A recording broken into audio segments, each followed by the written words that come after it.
Healthy slow cooker chicken dinner recipe. Cooking healthy slow cooker chicken dinner is easier than ever before. With low-fat ingredients, this recipe is family's best friend. Instructions. Add all ingredients to the slow cooker. Stir until everything is evenly mixed together. Cook with food covered for 6 to 8 hours on low setting, or 3 to 4 hours on high setting.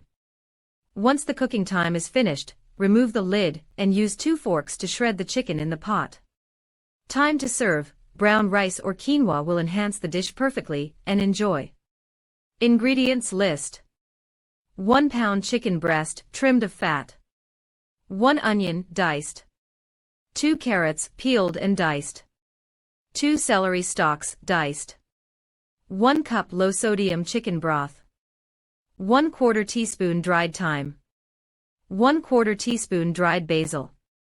1/4 teaspoon paprika. Salt and pepper to taste. Find this recipe and many more on our site, https://slowcookersociety.com. See you there. Take care.